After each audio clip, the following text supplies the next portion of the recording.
So a lot of hotels now, they have Chromecast, and you can watch like Netflix in your hotel room. So I get in my room, and I turn it on, and my Chromecast is not working. So I call down to the front desk, and the oldest voice I ever heard answered the phone.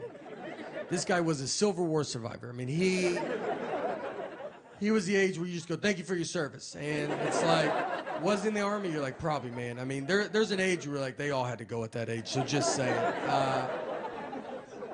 So I tell him, I go, hey, my Chromecast is not working. And I could have just made up a word. I mean, he's never heard of that. I could have said, my beat bop broke. I mean, he asked if I was staying at that hotel. That's how, he goes, are you staying here? I was like, do you think I've called the front desk from a different hotel room? So he goes, look, I don't know what this is, but there's a younger guy here. I'm going to send him up. He'll be able to help you. And I was like, great. So that guy comes up, and he knocks on my door. I open it. He's my dad's age. And I mean, right when I see him, you're like, all right, dude, we don't have to do this, you know? I mean, I know you've heard of it, but if I can't fix it, you're not going to be able to fix it. But he's the generation that still wants to give it a try. So I got to let him in. So he comes in my room, sits on my bed, a little too far back, I thought. I just remember like the back of his calves were touching the bed, and I was like, are your feet dangling? How far back are you going to go? Are you cold? Do you want some covers, man? He gets the remote and just starts pressing all the buttons, and I said, I don't know if that's going to do it. And he goes, let's just keep trying it, though. I go, all right. I'm going to turn the shower on, open a window, let's try everything, you know? Let's just see, maybe it turns on. Who knows? Maybe it's all connected. So we can't get it. And he goes, all right. He goes, there's a younger guy. He's about to come to work. And at this point, I'm like, I'm the younger guy, man. I was like, it's all right, dude. I don't need it. And he goes, no, it's a millennial. And I was like, all right, now we're getting somewhere, you know? This is what the millennial does. He was born with technology. He's going to know how to fix this. I was excited. I was like, great. He goes, he comes to work in an hour. I go, wonderful. And let me tell you, you know how quick that millennial fixed it? Well, I'll never know, because he just didn't come to work that night. So didn't call in, nothing. And I found out because the old guy called me, because he was supposed to fill in for him. He was furious, dude. He hates that millennial. He goes, he never comes to work. He doesn't take it serious. He's got a peanut allergy. And I was like, all right, well, I ended up fixing it myself because it was just unplugged. So that's my fault. The next morning, I dealt with my daughter's generation, which is a generation that I feel like just thinks about themselves, you know? And so I go down to breakfast. They have the breakfast buffet. So we're all going through it. This little girl's in front of me, and she has waffles. So she gets a waffle, and there's a coffee pot worth of syrup sitting on a plate. So it's like you pour it, and then you leave it back on the plate, and then you go and eat your breakfast. So she gets the syrup, and she just takes it to her table. So now the syrup's gone. And I see this happen, but no one else does. So I'm hearing other people go through, and they're asking where the syrup's at. And it's starting to become a problem.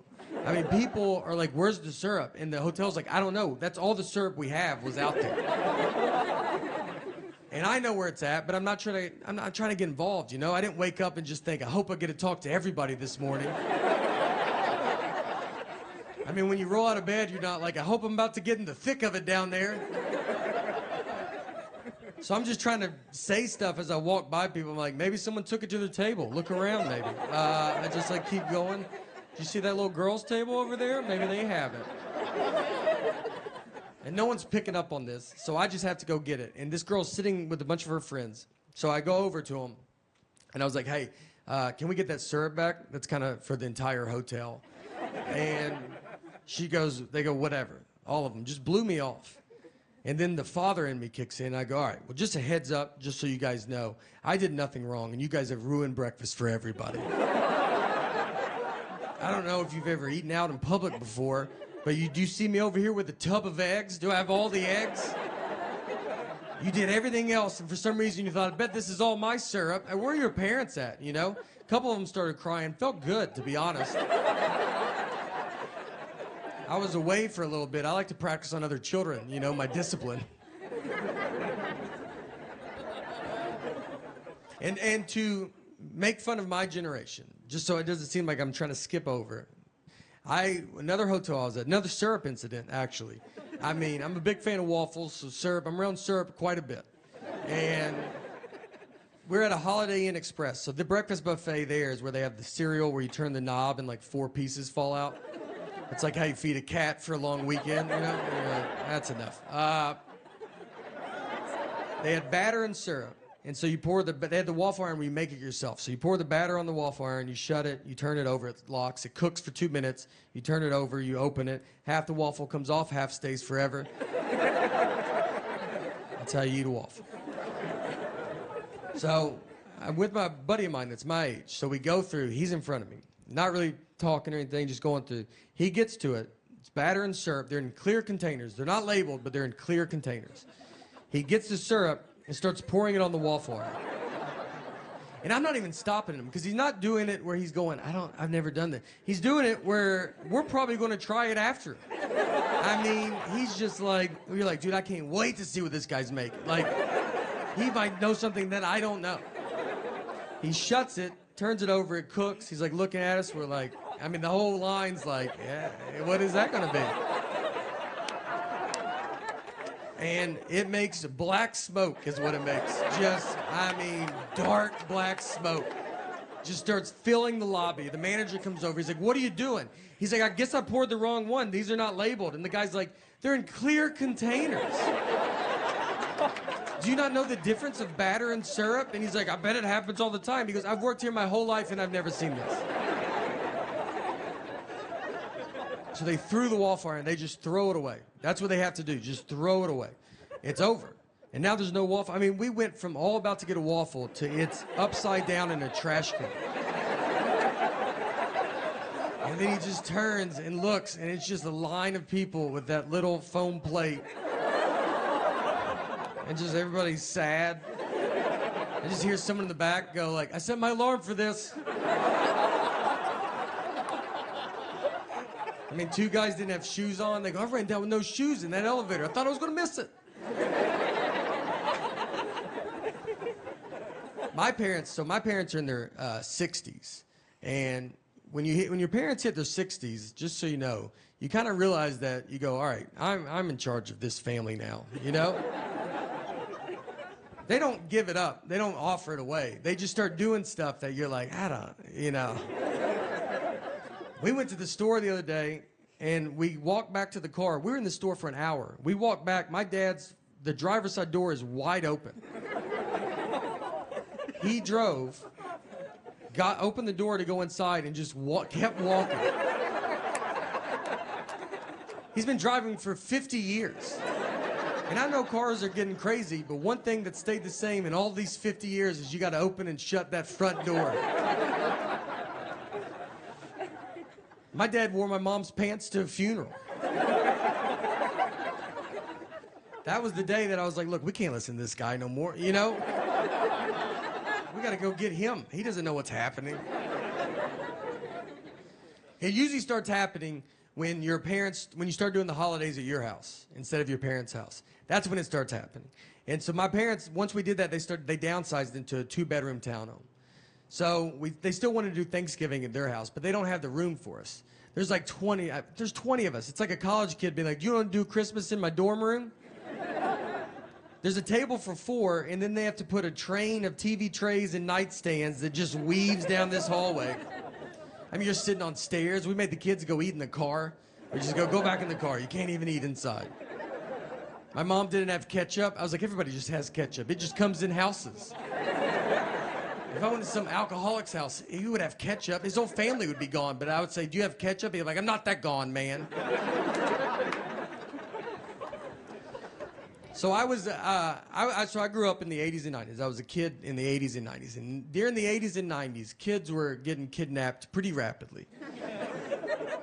And look, I'm not trying to say we were more desirable or something. I think we were outside more. A lot more opportunity, you know. Also a lot easier to get us into vans. Didn't take much. And So parents back then, they would watch TV, and I think it would scare the parents. You realize like now everything's a crime show. Everything that you watch is crime, podcasts are crime, movies are crime. You almost like see it so much. But back then, you only had so many channels. And then when they would watch these shows, they were very powerful shows. My parents used to watch a show called Rescue 911.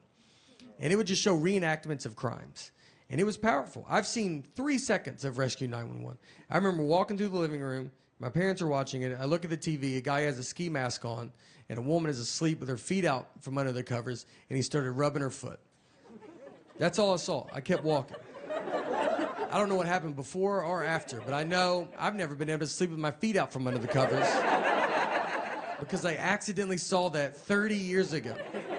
And my feet get so hot, and I want to put them out so bad. I mean, I try it every night for 30 years, and then that image pops in my head, and I yank them right back under. I'll be in a hotel room, and I'm like, look, you can't get in here, dude. You've locked everything.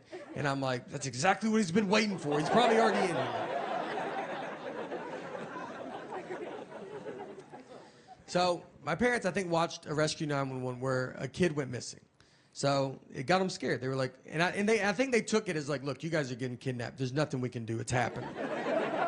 So they wanted us to be prepared for it. So instead of like, I don't know, self-defense, give us a gun, I don't know, something. What they did was like, you always hand out flyers if a kid goes missing. They were like, let's just get that flyer ready. We'll just do that, So if a kid goes missing, they always have a flyer. They put a picture of the kid and all the information below the flyer. So the height, weight, eye color, all that stuff. So instead of making a flyer, what they made us do was we wrote on a piece of paper our name, height, weight, eye color, and then we just held it up against the wall, and they just took a picture of us. So the picture is us holding our own information. And they said, well, when the cops are like, hey, let's get a flyer ready, we're going to be like, well, we've been rooting for this to happen. We already have one made. And they're like, we'll give that to the police. Which, if we would have been kidnapped, my parents would be in prison right now. No one's going to believe you pre-took pictures. I mean, they're going to just look at this and be like, all right, just tell us where the kids are at. That would be the easiest thing to do. I've never seen this ever.